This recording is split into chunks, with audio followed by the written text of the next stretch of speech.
you ever been to a place where the air seemed different? Not different by any discernible means. Not necessarily lighter or heavier, but somehow electrically charged?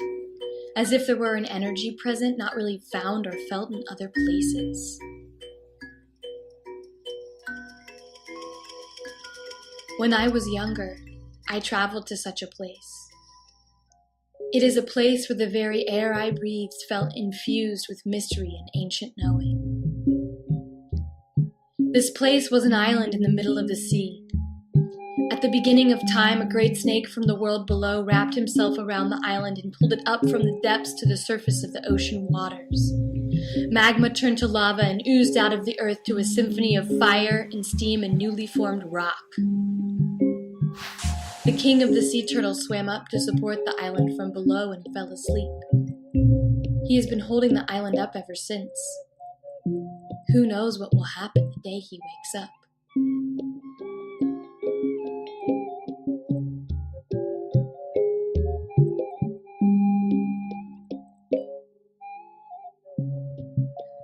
I found myself there on that island confronted by the realness of things. What makes something real?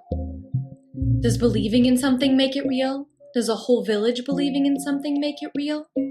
Or is there already something there, in that ethereal energy that is sparked awake by someone with fresh eyes and open ears to whom it can tell its story?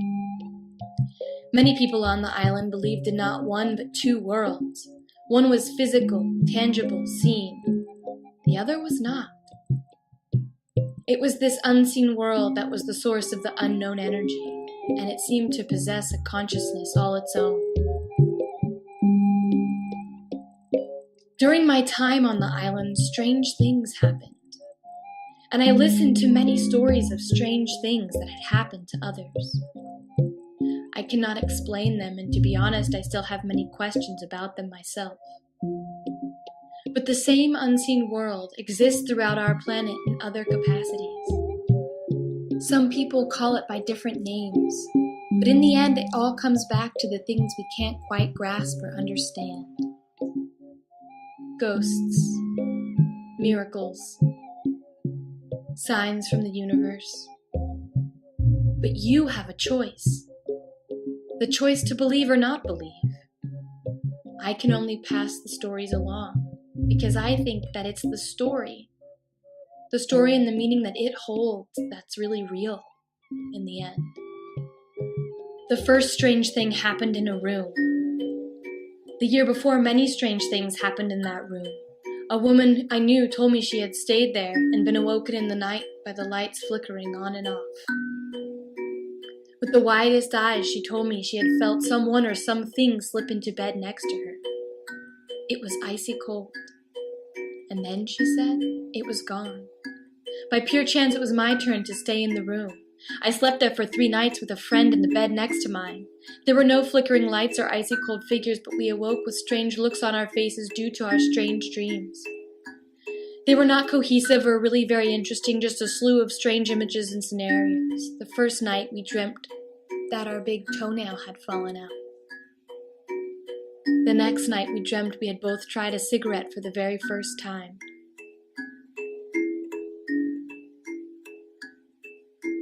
The third night, we were chased away by a slithering green snake. 3 nights, 3 dreams, all the same.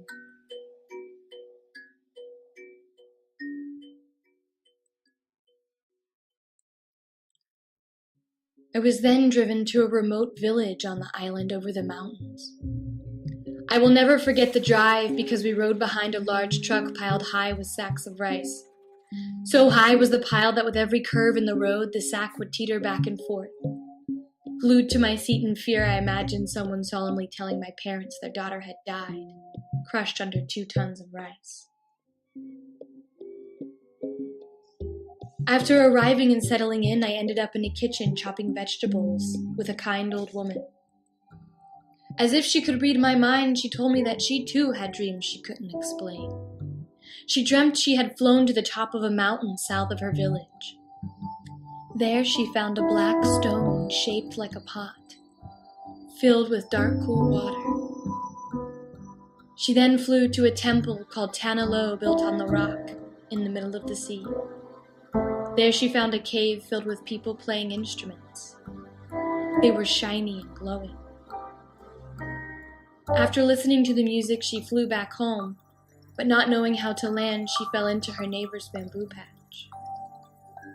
The stalks were crushed under her weight. When she awoke, she found a small Chinese coin on the pillow next to her. The arrow on it pointed south to the mountain. After word of her dream had spread, many people from her community followed her to the mountain. There she found the black pot-shaped rock and drank of the cool water. It was a shallow pot, and almost 200 people drank from it that day. She had discovered a spring of holy water that people still visit to this day.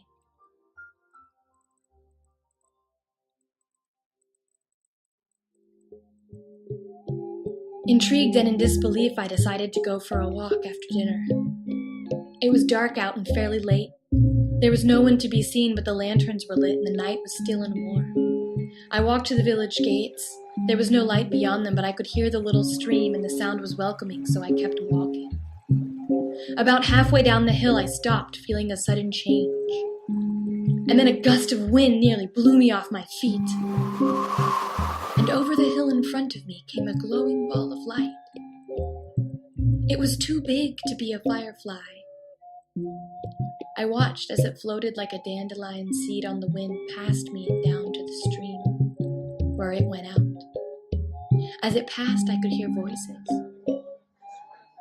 I was mesmerized by its glow and do not know how long I stood there before it became urgent to move.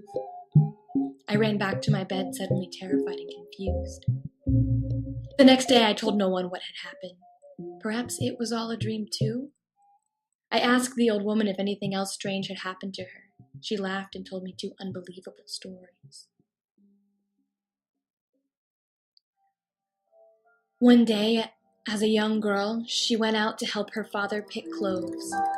That morning she had put on her sister's favorite ring and forgot to take it off before leaving. In a rush, she had also forgotten to make the traditional offering and bring it to the place she was harvesting. After an hour of picking, she heard a high-pitched cackle and felt something pull her sister's ring off her finger. She panicked, not knowing what to do and fearful of her sister's anger for losing her favorite ring. She looked everywhere. In the sacks of cloves, in the surrounding forest, in all of her pockets. It was nowhere. Just then she remembered the forgotten offering and rushed home to make it and bring it back to that place. At the end of the day, after picking all of the cloves she could to delay, it was getting dark and she decided to go home. As she carried in the last sack of cloves, she heard the high-pitched cackle one more time and whirled around, determined to see who it was. When she turned back, her sister's ring was sitting atop the last sack of cloves she had just set down.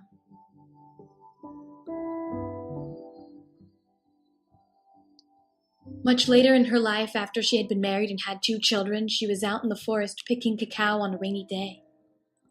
The rain picked up and had become too much for her to work in, so she headed home. As she approached her house, she saw smoke and ran closer to see what was the matter. In front of her house, there was a fire burning in a circle on the ground. It was moving fast, and it started to grow.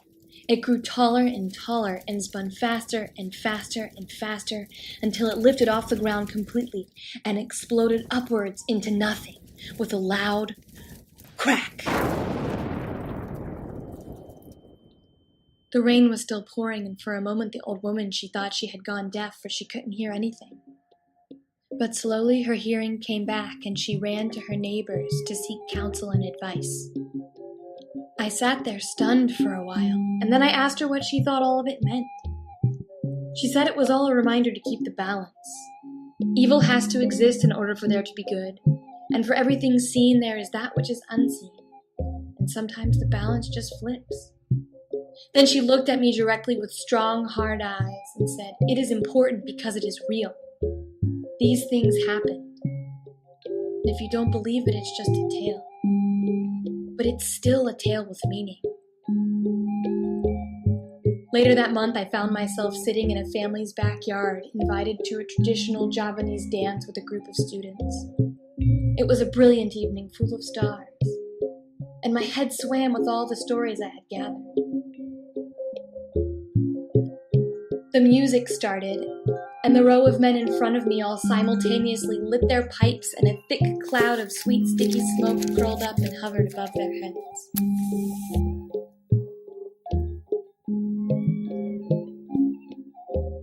The dance had barely begun when I started to feel immensely claustrophobic. Or at least I think that was the feeling, as I had never felt it before. I got dizzy and thought it might be the smoke, so I stepped outside to get some fresh air. My friend ran after me concerned and tried to ask me questions, but I couldn't hear her. Her voice sounded so far away. My head spun, and I fell to my knees. My heart started pounding so loud I felt it in my ears. I felt a gust of wind like the one on the hill by the stream in the village, and I thought about the glowing orb. The next thing I knew, I felt hot, stinging tears running down my face as I tried to take big gasps of air in between sobs. It was the most inexplicable thing, because I wasn't crying. I could feel the tears and hear the sobs, but it wasn't me. It was something else. There was something else. I saw it behind my eyes come in like a shadow. Inside my head, I was paralyzingly calm as I watched the thing take over. Maybe it was the thing from that first room. Maybe it followed me or traveled in me. I don't know. It sounds crazy and it felt crazy, and then the thing that was using my voice stopped and cackled. A high-pitched, eerie cackle that echoed through the night and seemed to last forever. Inside myself, the calm slipped away into panic.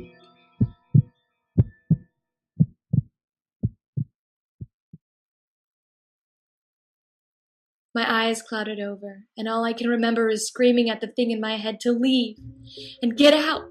Go away. Please leave. Please leave. Please leave. Into nothingness.